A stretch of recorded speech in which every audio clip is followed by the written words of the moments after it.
Everybody tells you that you should be doing Amazon PPC to grow and scale your business and of course your profits on Amazon. However, once you've actually set up your Amazon PPC adverts, what the hell do you do then? Do you just kind of leave it, or do you have to do something to actually really optimize the money that you make? Well, turns out you can't just set and forget your Amazon PPC.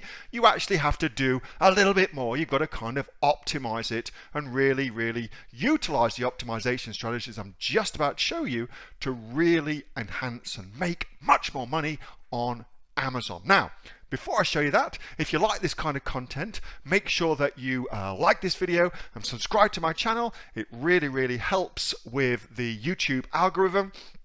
And if you've got anything you want me to cover, comment below and I'll be sure to cover it in a video for you. With that being said, let's get into it.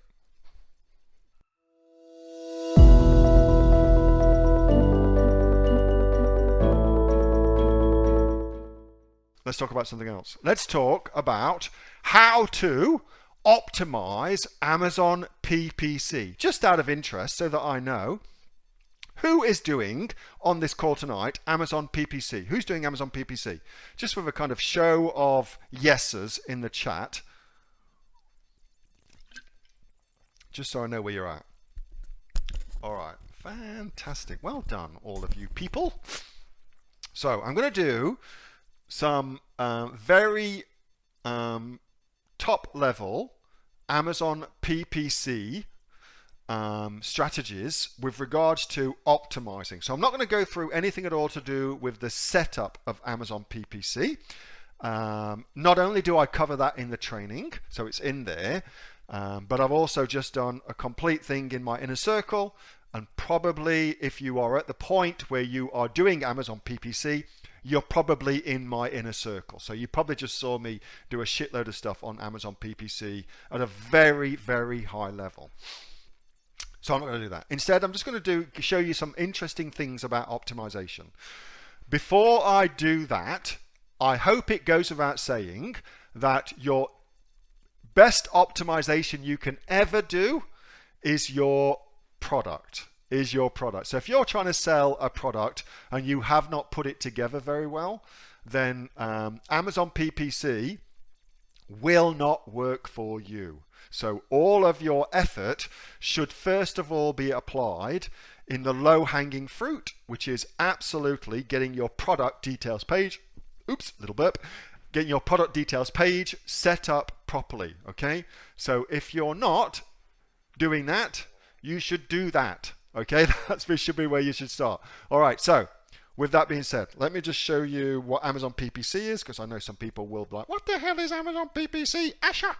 So let's just do a quick search term for, just because Dominic Corradini always encourages me to do this. Have we got anything here? Oh, we do not have anything here. Sorry, Dominic. Magic trick instead. Trick. Here we go. Oh, still no PPC. How can this be the case? What the hell is going on? Oh my goodness.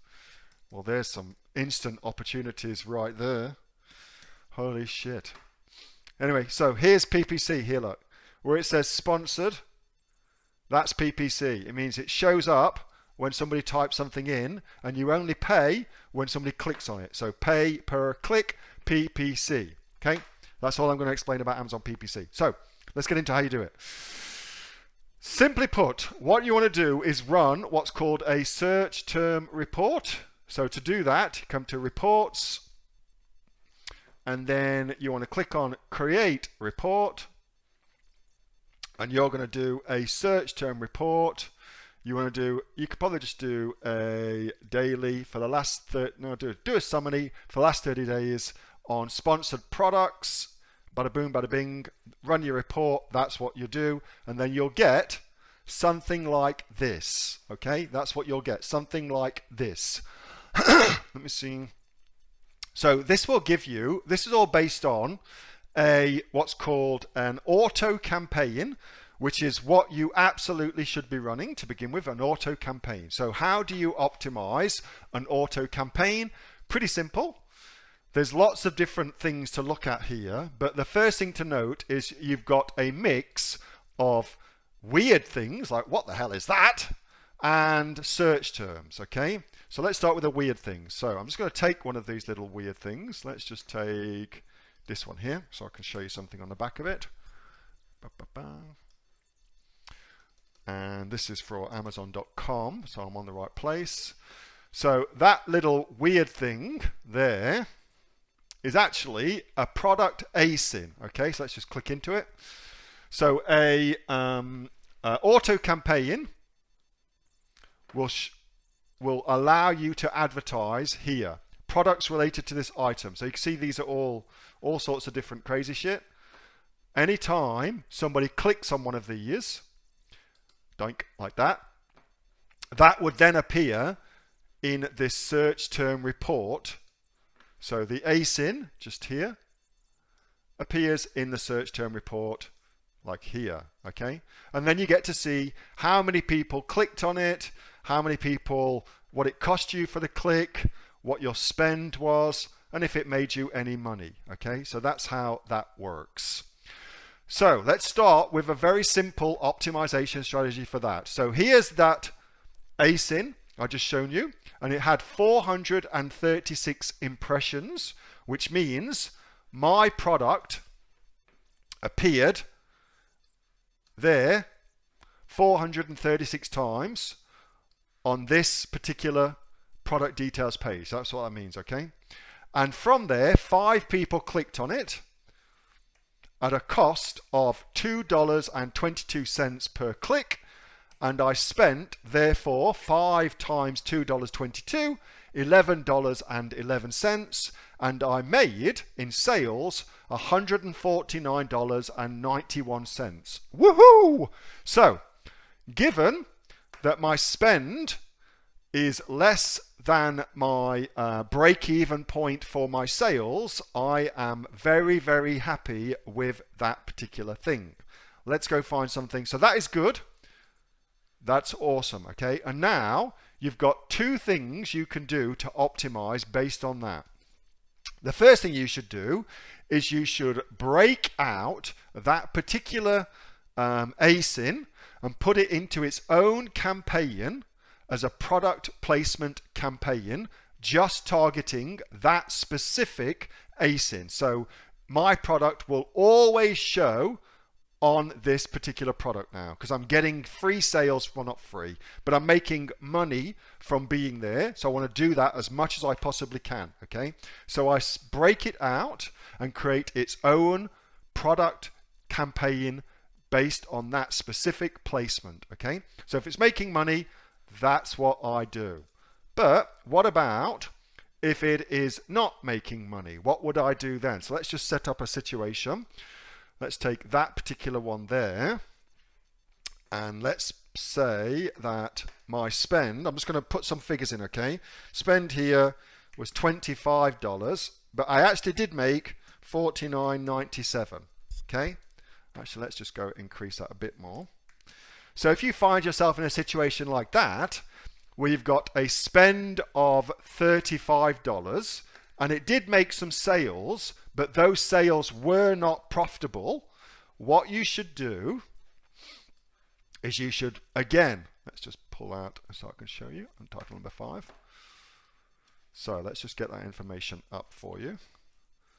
So 35, so spend 35, make 49.97. Okay, so if you find yourself in a situation like that, where you've got an advertising spend of $35, but you only make $49, and you had, say, 10 clicks, which means 1 click equals $3.50. Does that all make sense? Then what I do is I do this. I go, okay, well, my break-even point for my product, break-even, is equal to $25.